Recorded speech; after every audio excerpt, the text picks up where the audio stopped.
Prisoner B-3087, Munich, 1945, Chapter 30. As soon as they could, the Americans took us away from Dachau. We had walked and been trucked and been taken by train so many times to so many new horrible places that some of the prisoners were reluctant to go. But the Americans assured us that all that was over and gave us blankets and food for the short truck ride into Munich. The Allies occupied the city, so there they would house us until they could figure out what to do with us.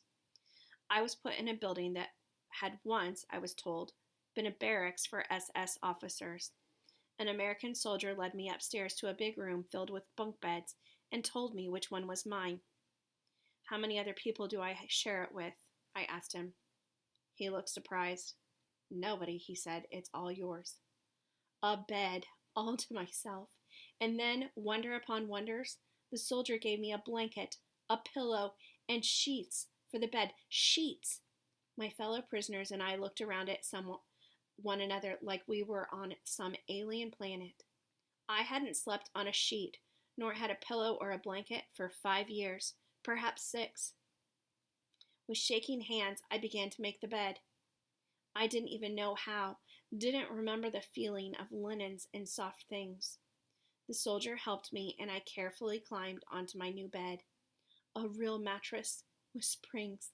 My body sank into it, and my head fell into the pillow. What luxury! Beside my bed there was a little table, and on the table the Americans had given me more gifts. A washcloth, a cup, and a toothbrush. I picked up the toothbrush reverently and cried as I held it in my hands. I remembered that day standing at the pump in the camp. Which camp had it been?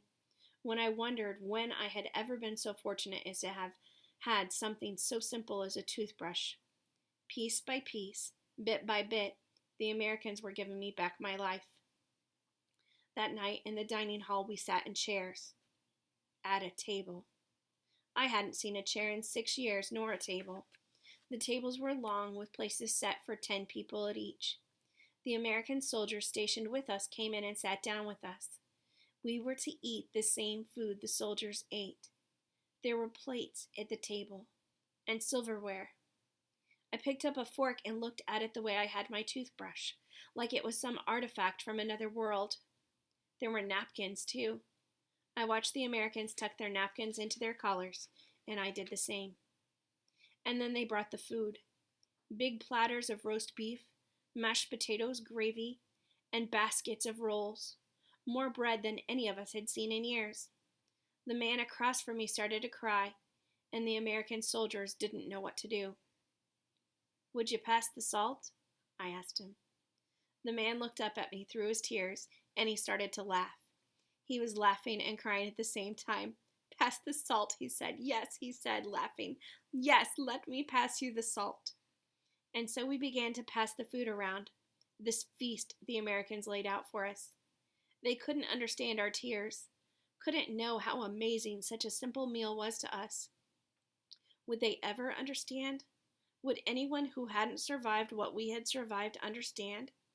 We could tell them all about it, describe in every detail the horrors of the camps and the way we were treated, but no one who had not been there would ever truly understand. As the food filled my plate and the soldiers and former prisoners around me began to eat, I remembered that day in Krakow so long ago, the day the war had begun. I remembered the food on the table in my old apartment in Podsgross, and all my family sitting around me, mother and father, Uncle Moshe and Aunt Gisela, and my little cousin Zaida, Uncle Abraham and Aunt Fila, my cousins Salah, Dawud, and their 2 boys. They were all dead and gone now. I thought too of my friend Fred, and the boy who had been hanged for trying to escape, and the man who had fought back, and all the other people I had watched die. They filled my table, and the tables all around me, taking the places of all the real people in the room.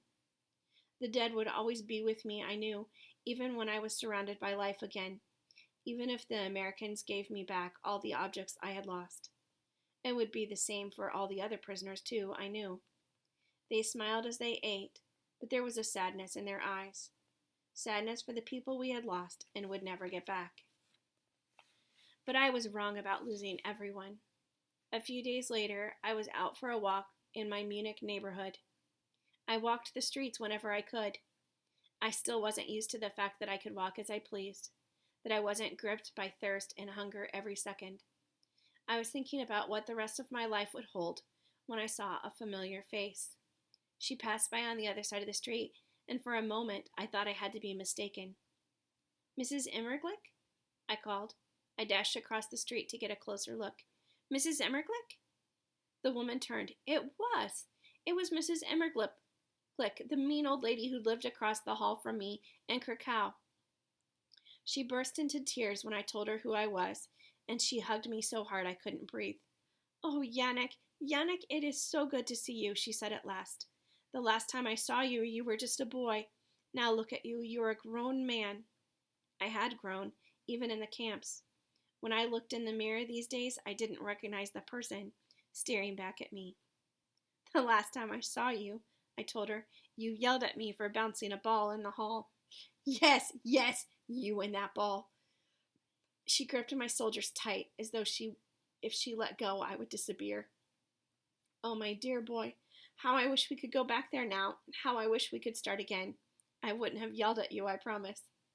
I laughed, a sound as strange to me as my own face. I hadn't laughed enough in the last 6 years to recognize the sound of it. "It's all right, Mrs. Immerglick. What about your boys, the rest of your family?" "Fred," she said. Her son's name was Fred, like my friend who had died. She had tears in her eyes. "Fred survived. Like you, my Fred made it. But no one else." I nodded, reaching out to squeeze her arm. "Is Fred here in Munich?" I asked. "I'd love to see him."